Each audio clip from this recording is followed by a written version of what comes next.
It's great to hear two voices bringing our reading this morning, because in the passage you can hear different voices speaking out. The Lord himself is lodging a charge against Israel. He's reminding them of the good deeds he has done for them. He brought them out of slavery in Egypt. He gave them Moses, Aaron, and Miriam to lead them wisely and faithfully. And I think God says all of this to remind them that he is a God of mercy, justice, and love. He has kept his promises. And yet the people of Israel don't appear to have kept their promise back. Their way of thinking, their way of dealing with problems could well be revealed in how Micah summarizes their attitude towards God. Because on hearing the charge, Micah suggests that they want to make amends, but not by changing their behavior or their way of thinking. They first look towards worldly things. Shall I come before him with burnt offerings? Will the Lord be pleased with thousands of rams? I wonder if what this shows is that to the people of Israel at that time, a lot of their attitude towards the way they lived their lives was a selfish desire to accumulate worldly stuff. Maybe that was the only terms that they could think in. Well, that and offering things like my firstborn as a way of repenting, which, if nothing else, shows how far they seem to be willing to go in order to not actually change their behavior. But here's a shocker. God doesn't want this stuff. And through Micah offers another option, and it is a stunningly simple one, or at least it is on the surface. And it consists of, I reckon you can get it down to 8 words. Act justly. Love mercy. Walk humbly with God. 8 words. If you're not a fan of waffle, if you don't like people using 100 words when they could say the same thing in 10, you should love this verse, because I'm not sure the Bible gets much more concise than this. All the laws of Moses have been compressed down into 8 words. When I spoke with the youth from Insight about this passage a couple of weeks ago, we took some time to drill down into each and every one of these words. We wanted to see exactly what each one of them meant, find out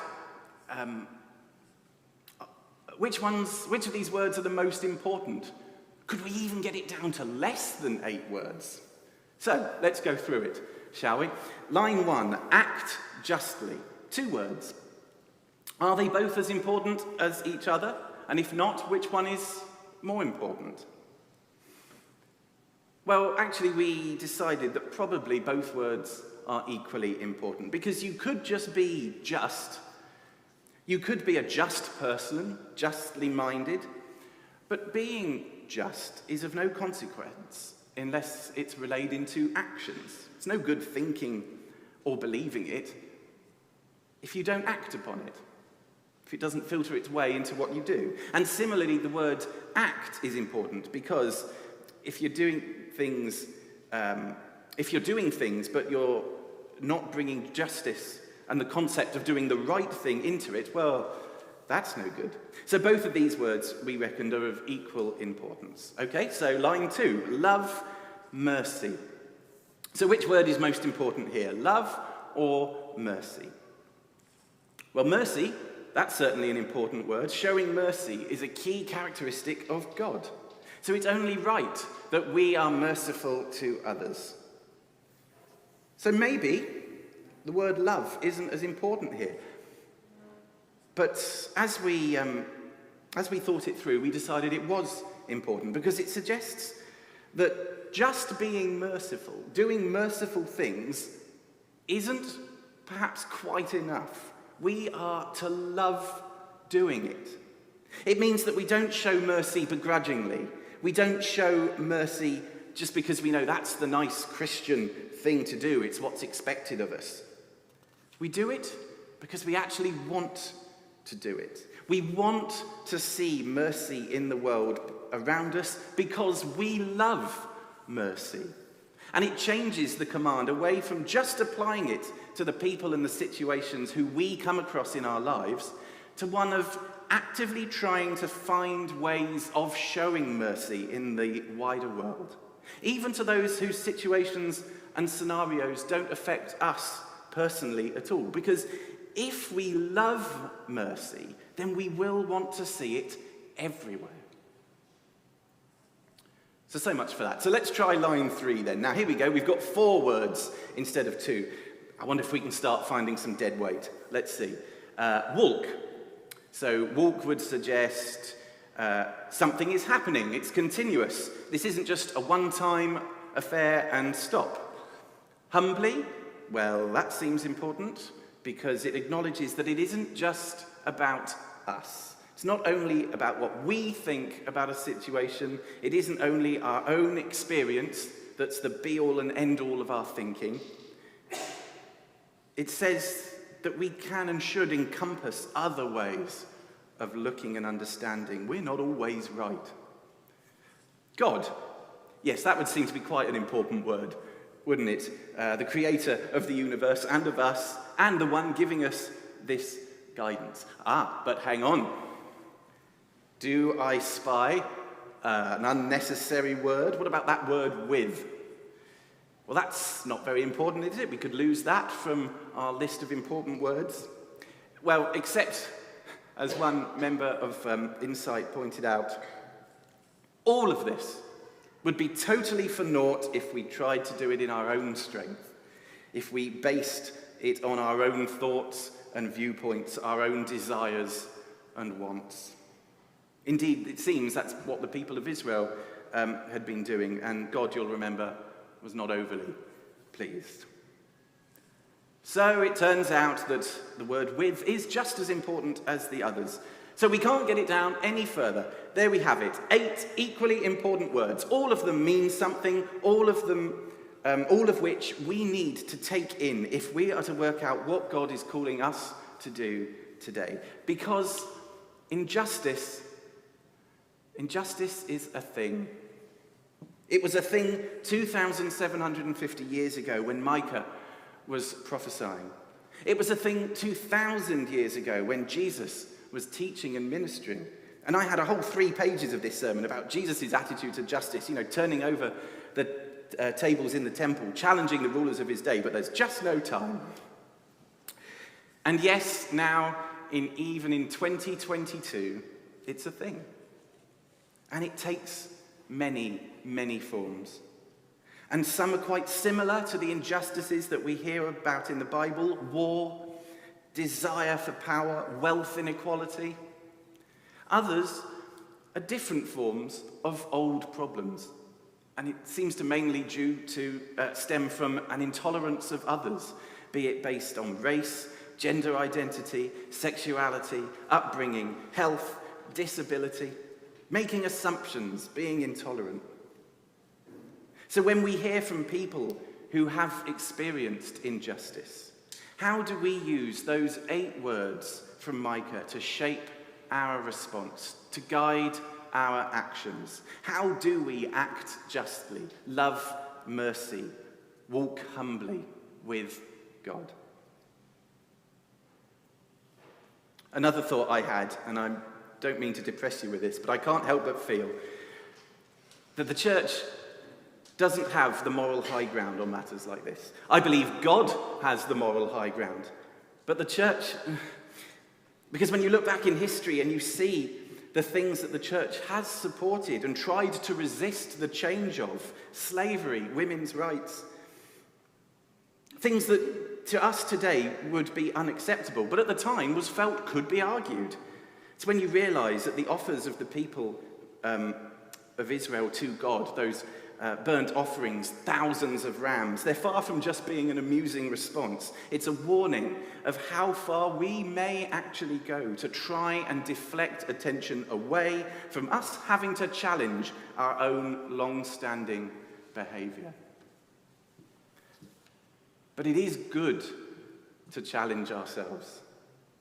And as part of our discussion at Insight, I asked the young people if any of them wanted to share where they saw where they'd recognised injustice. And they did. And they weren't the same things that I was expecting them to say. I didn't want to assume my own opinions, viewpoints, and priorities were the same as theirs, and it's a good job I didn't, because they weren't. And 4 brave souls from that group also agreed to be videoed, and I'm going to give you those, show you those 4 views now. And I'd just like to encourage you, let's remember those 8 words from Micah as we listen to these 4 young people, and bring those words into our reactions as we listen to what they have to say.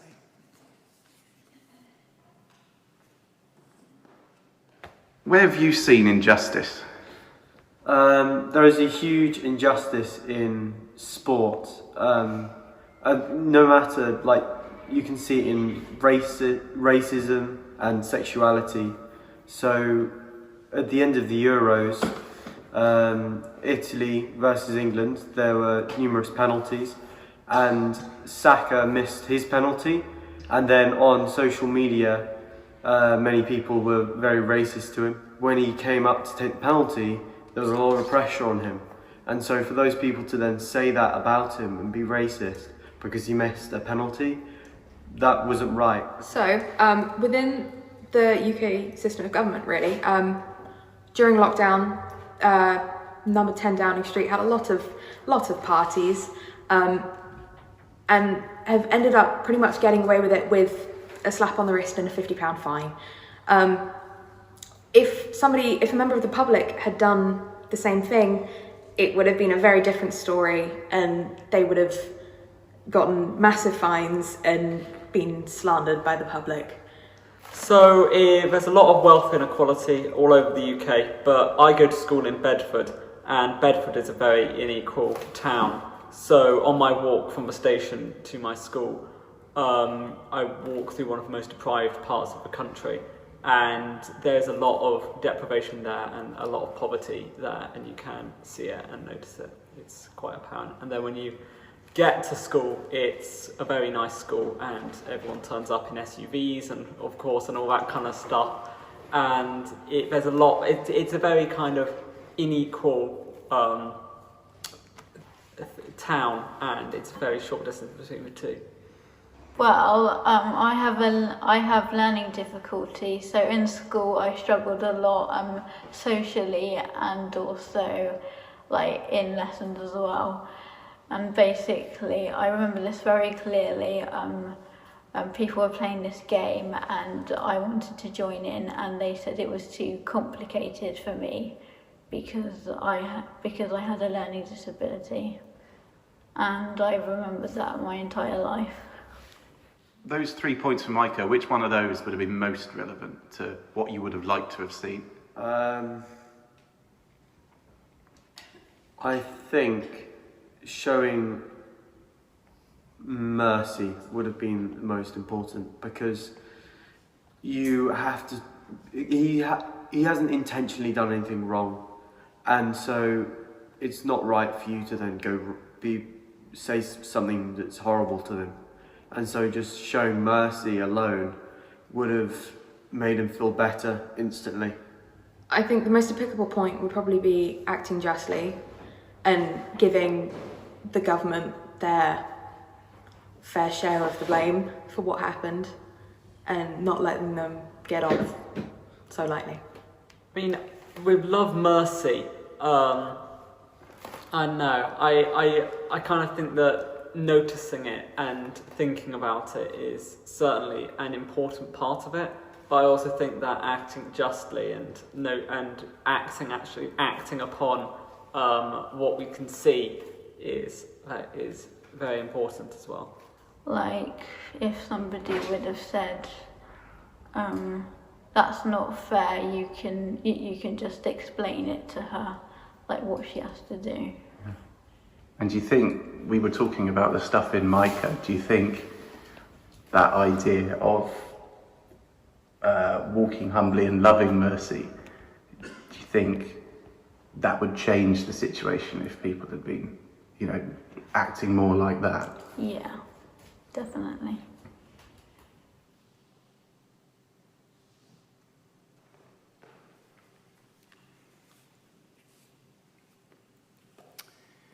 it's taught in preaching school that sermons should end with a so what. So let me ask you, having seen those views, so what?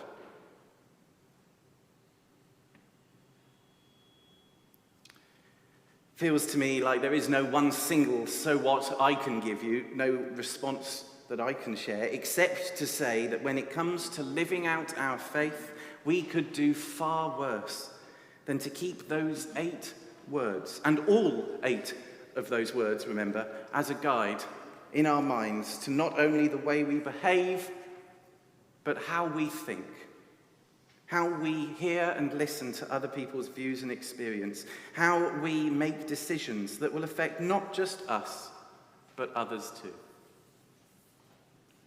And one final thought. In this triple bill of sermon topics, at first, when I saw that part 1 was helping people and part 3 was challenging injustice, I thought, well, hang on a minute, it's the same thing. I mean, surely helping people is all about challenging injustice. Surely challenging injustice is just another way of helping people.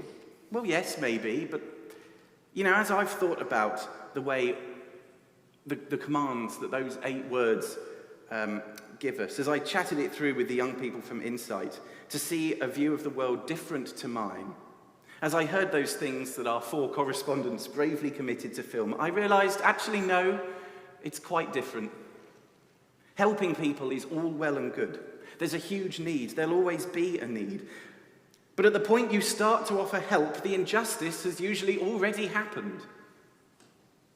To truly challenge injustice, as the Methodist way of life encourages us to do, as God, through Micah's prophecy, calls us to do.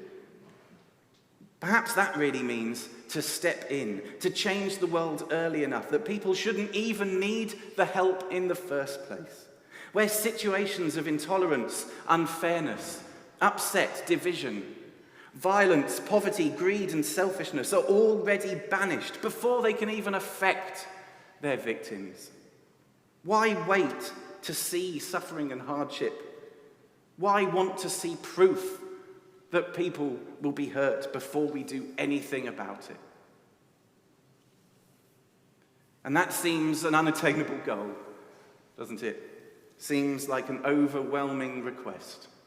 But thankfully, we can break it down into a calling that we can put into practice each and every day. A calling that consists of 8 words. Act justly. Love mercy. Walk humbly with God. Amen.